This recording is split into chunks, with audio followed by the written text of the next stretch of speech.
Hello, Mama friends. Thank you so much for being here. Welcome back to the Mama Work It podcast, where we support women in the juggle of mom life, work life, wife life, fill in the blank life. If you are new here, my name is Marissa Lonick. I am your host, founder of Mama Work It, working mama of 4 kiddos. So excited today to introduce you to our guest. Her name is Julienne Verdi. She is the executive director of the Alliance for Headache Disorders Advocacy and its sister organization, the Headache Alliance. Julienne is a graduate of Brooklyn Law School, where she was an associate managing editor of the Brooklyn Journal of International Law, chair of Brooklyn Law Students for Reproductive Justice, and recipient of the Platinum Public Service Award and Evelyn Reed Memorial Prize. Prior to AHDA, Julienne provided transactional legal services as well as political and nonprofit consulting services in New York City. Julienne also served as the Director of Government Relations at Planned Parenthood of New York City, a judicial law clerk, and she completed a postgraduate legal fellowship at Safe Horizons Immigration Law Project, where she provided immigration services to victims of crime. Julienne also founded Move Forward Staten Island and served as the organization's chair for 5 years. As chair of Move Forward Staten Island, Julienne served as a lead organizer for the Staten Island People's Climate March in April 2017, and she also directed and pronounced an award-winning short documentary titled Staten Island's Huddled Masses, an Immigration Story Project in September of 2019. As if this wasn't enough, Julienne also made history in November 2021 as the first openly LGBTQIA plus identifying individual to be elected to public office in Voorhees Township, where she was elected to the Board of Education. In addition to all these accomplishments, Julienne is the proud wife of Kevin Laurie, founder of Lead Forward, and mother to her 4 young children, Jude, Sloan, Monroe, and Cambria. Julienne, thank you so much for being here. Thanks so much for having me. I'm so excited to be here. Yeah, me too. Well, I know that was a lot and you've done quite a bit, but I'd love to hear straight from you. Tell us more just about your journey, what led you to where you are today. Yeah, absolutely. So, my story definitely starts in my childhood, as all of ours do. My parents divorced when I was just 2.5 years old. And while my dad was in my life, I was mostly raised by my single working mom. She worked in telecommunications, running telephone lines, essentially construction. And when I was in middle school, she was actually badly injured. And she worked at the World Trade Center about 6 months before 9/11. She was badly injured at the job and went out on disability. She also remarried when I was around 5 or 6 years old, and that relationship was really abusive. So I grew up watching my mom's resilience, but also how systems failed her. So before she was able to go out on disability, she was actually fired when she got hurt on the job, right? And it was her union that fought to get that job back for her. And then, in terms of the abusive relationship, I watched when the cops would come and just tell my stepfather to take a walk around the block and cool down after, physically assaulting her. And so, seeing her struggles, it really taught me how much laws and policies can either protect people or make life a lot harder. And it really shaped my whole trajectory. So by 16 years old, I was already volunteering on campaigns, going to rallies, and immersed myself in politics. I went to law school knowing that I wanted to use policy to really try to create change. And after graduating, I landed what I thought was the dream job in women's rights policy and government relations. It's something I had worked my whole life towards. And I loved that job. But then I became a mom and everything shifted overnight.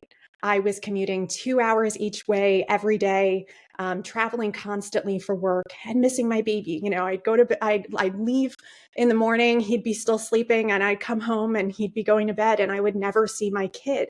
And again, while I love my work, I was miserable. My boss ended up asking me to take on a larger role in the organization. I was excited about it. But since I was going to be taking on more work, I asked for a small raise. And I was told something to the effect of, well, you just came back from maternity leave. How would that look? And that gutted me, absolutely gutted me. And that was really a turning point in my life. And I realized I needed to walk away from something that I thought was my dream job to chase my dream life. So I started my own practice so that I could work from home and be present in my kids' lives. Like, I wanted my career, but I wanted to be a mom too. That was so important to me. And my whole life just changed. And so I started working from home and, built this practice. I went thinking I was going to start just doing, kind of traditional legal services, but kind of once I started working with nonprofits, they really needed support in consulting. So became more of a nonprofit consultant, which I loved. And the opportunity came up. I saw this, job description open for the executive director of a nonprofit in the migraine and headache space. I would be their first paid employee, and I thought, hey, this is interesting. I live with migraine. I've had it since I was a kid. Both my parents have it. And I thought, what an interesting way to sort of take something, take my lived experience, my professional experience, and kind of mesh them together and do some good. And so I've now been with the organization for about 4 years, and I absolutely love it. It made me so fulfilled and proud to be leading this work. And I've been able to still structure my life in a way that I'm still at, the class parties at school and things like that while I travel a lot for work. I've really made sure that I've negotiated a really solid work-life balance. And as much as I grieved the loss of the dream job, 10 years ago, I never could have imagined how well it would have worked out all these years later. Wow. Thank you so much for sharing all those details. And something you said just really hit me hard. And I want to repeat it because I think it was so critical and important that your dream job wasn't the same as your dream life, at least in that season. Absolutely. Absolutely. Yeah. And I think, again, it was hard to accept at first. I tried, and I went back to work. I stayed for a while. And but I just realized, like, this is something, my life has shifted. This is not it anymore. This is not what I want my life to be. And so, it took a lot of strength to finally say, something's got to change, and take a leap of faith. It was really scary. We needed my income, to be able to do this. And, I'm really grateful that I had, the privilege to take this risk and, the support of my family, along the way to help me do this. Absolutely. Absolutely. So, all right. So you're leading this national advocacy organization and you're juggling family life, all while living with migraines yourself and supporting your son who also lives with migraines. I personally don't have this experience, but what's your best advice for managing ambitious professional goals alongside parenting through chronic illness? Yeah, it's a constant struggle. I'll start with that. So I actually live with multiple chronic conditions. I live with migraine. I live with a condition called ankylosing spondylitis, which causes pain and inflammation in my spine and other joints. I also have POTS, and histamine intolerance. So pain and fatigue is a part of my daily reality. And the best advice I can give is to give yourself grace and permission to rest, and to be open about your needs. And that has been a real journey for me. So early in my career, I talked about how I faced this kind of, what I perceive as pregnancy discrimination. And it left such an impact when I had my youngest baby. I had my first child. And so when I had my last child, so I have 4 kids in total. When I had my last child, I was in my current role. And I was so nervous because I was pregnant so early in taking the job that I did not tell my board that I was pregnant, and it was COVID. So no one was seeing me. I was working remotely, and I went through a pregnancy. No one knew I was pregnant. I also didn't tell anyone when I went to the hospital and gave birth. I didn't take a single day off, and I joined a board meeting the day I came home from the hospital, and it was a really traumatic birth. Looking back, that was a terrible decision. It was bad for my health. It was bad for my family. And it was even bad for the organization, right? And it wasn't fair. I never gave my job the opportunity to support me. And, again, it makes sense, right? I went through such a terrible experience in, my previous job. So I just assumed every employer is like that.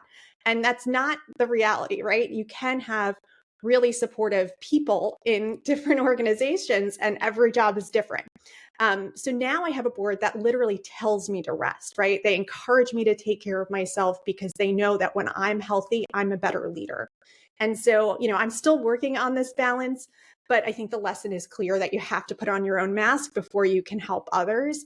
And sometimes that means saying no, setting boundaries, and just being really open and honest about what you need. I also use the power of storytelling, I think, in my day-to-day life. So, when I'm in a congressional meeting with a member of Congress or their staff, I might not be able to reschedule that meeting because it's really important. I've got to take it. But if it's a day that I'm really struggling with migraine, I might use that in the meeting itself. I might start out and say, hey, just want to let you know, I am currently experiencing a migraine attack. And for me, sometimes that means I have something called aphasia where I have difficulty communicating and I might lose some of my words. It might be hard for me to speak. Know that that is happening because of my migraine. And, there are millions of Americans living with this every single day. And it's impacting our economy and yada, yada, yada, right? Like I'll use it in the storytelling and in my job itself. And I have that privilege because of the job that I do. But I think it's important to ask for accommodations, to fight for what you deserve and what you need to balance your chronic illness and take care of yourself while also leading a fulfilling career. I really believe you can do both, but you have to fight and push and advocate for yourself to have that grace and space. But you have to give it to yourself first. Yeah.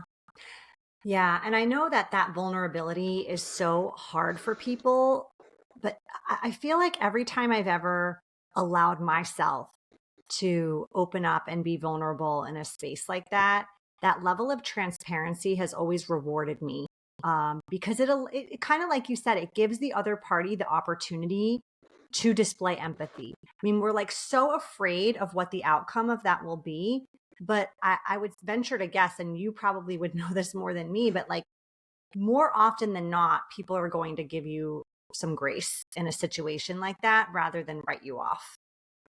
And if they don't, then you've learned something valuable, right? In that space, you've gotten some interesting knowledge that you can make better decisions in your life, right? You might say, hey, I might not be able to leave this second, but now my eyes are open, right? And I'm going to keep looking. I'm going to start throwing applications in or whatever. I'm going to find myself a better work environment if I am not in one, if I'm not in a supportive space. And obviously there's privilege in that and not everybody can do that. But I think no matter what, you're getting some value. You're either going to get the support you need or you're going to realize that this is not the place for you. And I think both of those experiences are valid and, will set you off in a better trajectory. Yeah. Yeah, for sure. So recently, your advocacy contributed to the US Department of Education issuing new guidance recognizing migraine under Section 504. What was it like for you? I can only imagine, but what was it like for you achieving such meaningful policy change, knowing that this is also going to directly impact so many children, but especially your own child? Yeah, absolutely. So, when my son started experiencing migraine about 4 years ago, I was able to realize really quickly what was going on with him and immediately tried to get him the help he needed. But very quickly realized that, the system is really broken. Even with my privilege, my lived experience, my professional connections in this world, it was nearly impossible to get him the care he needed. And we're still dealing with it, right? Facing medical gaslighting, talking to his pediatricians and they're just like, oh, just give him some over the counter meds. It's fine. It's part of life. And I'm like, no, it doesn't have to be, right? Dealing with those insurance denials, pushbacks from school administrators trying to get him the support he needs. And it was, all of this struggling, even with the resources that I had, you can't help but think about other moms who don't have these things. How are other moms fighting for their kids? And, really where that took us was, hey, the Department of Education doesn't have formal guidelines out on the accommodations that kids with migraine are eligible for. And so what we were hearing across the country is that it was really dependent on school districts. So some school districts were being really, really supportive. And even within the school districts, different schools within the school districts were treating migraine differently because there wasn't, formal guidance out there. And so we decided we needed to do something to change that. And so the first thing that we did a few years ago was go to the Department of Education directly and ask them to issue this a formal guidance on Section 504 and IDEA, where IEPs come from, and say, a child living with migraine could meet the criteria of needing either a 504 plan or an IEP. At first, they didn't seem all that interested in our idea to do this, so we turned to legislative advocacy. We worked with members of Congress. We have an event every year, twice a year, called Headache on the Hill, where we train patients, caregivers, medical providers, and researchers all together to go to Congress to advocate for policies that impact people living with migraine and headache disorders. So we made this a Headache on the Hill ask. So we trained all of our advocates from across the country to go talk to their members of Congress about them and ask the member of Congress to send a letter to the Department of Education asking for this guidance. Out of one of those meetings, former Representative Cori Bush agreed to lead this letter, which we were thrilled with, and we were able to get some other members of Congress to sign on to that letter. They sent it, and even once they sent it, there was sort of nothing for a little bit. We kept pushing in the background, understanding the importance of this, and that persistence paid off. And in December of 2024, the guidelines came out. And I can't tell you the joy and pride in seeing this document coming out and knowing that for the first time, parents now have a piece of paper from the U.S. Department of Education that says migraine can be a disability. It is more than just a headache. And, kids experiencing this may need accommodations in school. And here are some of the guidelines. Here are some ideas of what those accommodations can look like. And now parents are empowered. They can print this out. It's on the Department of Education's website. You can also access it on our website. And you can print this out and take it with you to those 504 meetings. And take it to your school and say, we need help. And the Department of Education has said we could be eligible for that help. And as a mom, obviously that hit close to home, knowing that, my son would benefit from this for sure. But it's not just him. It's so many kids across the country. 17% of children are estimated to be living with migraine. And then when you look at, there's 100 different types of headache disorders, 100 plus types of headache disorders. We know that those numbers are going to be even higher. 1 million kids, an estimated 1 million kids across the country live with chronic migraine, which is defined as 15 or more headache days a month. Think about that, like 15 days a month. And often, recovery from a migraine could take a day or two. So nearly every day, some of these kids are experiencing pain every single day. They need supports in school to be able to, reach their maximum potential. And now hopefully schools can listen and, they have this guideline that empowers parents to fight for what their kids need and deserve in school. So it's something that we're really proud of. And I really think that this has the power to transform the lives of so many kids who need the help. Yeah. Wow. I did not know those statistics. Thank you for sharing. And just how fortunate the community is to have you spearheading this initiative and the progress you're making. And I'm sure the progress to come, honestly, I can only imagine. So just this week, later this week or this month, the first ever standalone bill for migraine and headache disorders is slated to be introduced in Congress. And that is something I'm so proud of. But, this is not just me. I'm proud to be the face of this and work on this. But, hearing the stories of so many of our advocates across the country who are incredibly disabled because of their migraine and headache disorders and, have gone through so much to get to where they are and struggle, spend days in bed and all of the things that they go through, they are the motivators. They are also putting their bodies on the line. They come to our events knowing that there's going to be a cost to pay for putting themselves out there, in that they're going to wear their bodies down and they're going to be in pain for, a week to recover from this. And it's all of those folks who have made this a reality and have pushed where we are today. And I'm just grateful to be able to be a part of it. Yeah, absolutely.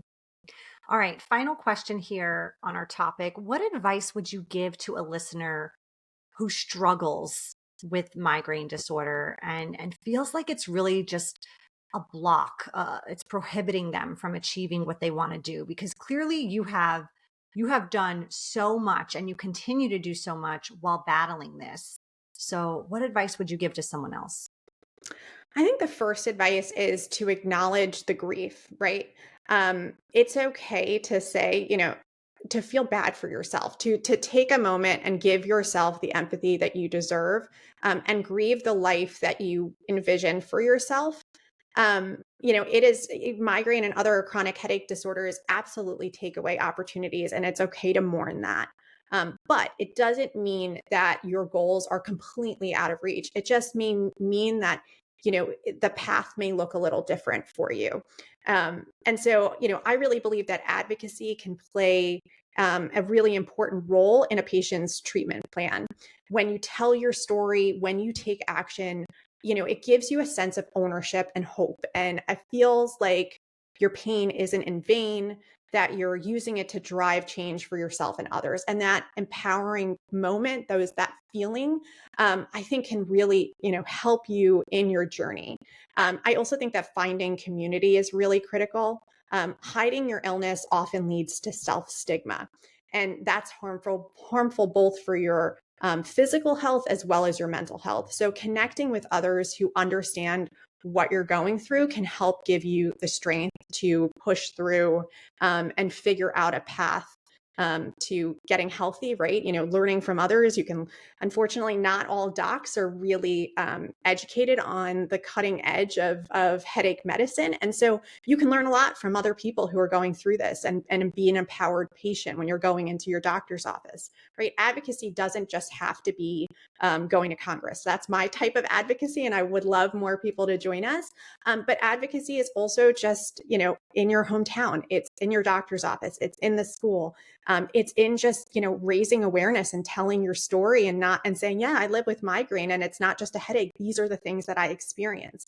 I think that, that even on the hardest days, knowing that your story has value, and that you have the power to impact something, even if it's just changing one person's mind, I think can shift something in your brain and really, help you live in this way, live with chronic illness, and not just, have it dictate everything in your life.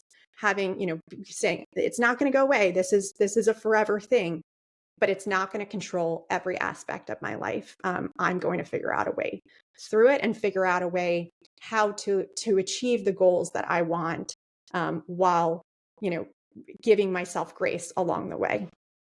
Yeah, thank you for sharing that. Such good tips and advice. All right, Julienne, we're going to move into the part of our show where we're just going to ask you some random, fun, personal questions just to get to know you a little bit better. Are you ready? I'm ready. Let's do it. All right.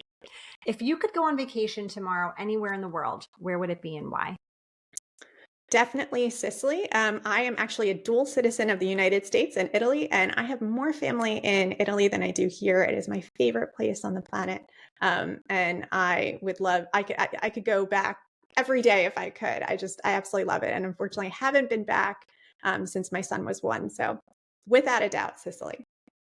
Yeah, yeah. Okay. What if you could only eat one food for the rest of your life? What would it be? Calories don't count. Rocky Road ice cream. Don't have to hesitate at all. Hands down. Okay. Hands down. What's one app that you just cannot live without? I would say Google Maps for sure. I have absolutely zero sense of direction. Like it doesn't matter how many times I drive to the exact same place. I could get lost in my backyard. It's just embarrassing. So Google Maps saves my life Well, on an everyday you have basis. other talents, Julienne, What book are you reading right now? So I'm reading The Headache by Tom Zeller Jr. It's a new book that came out about his experience living with headache and sort of this world. So excited to kind of dive into that more.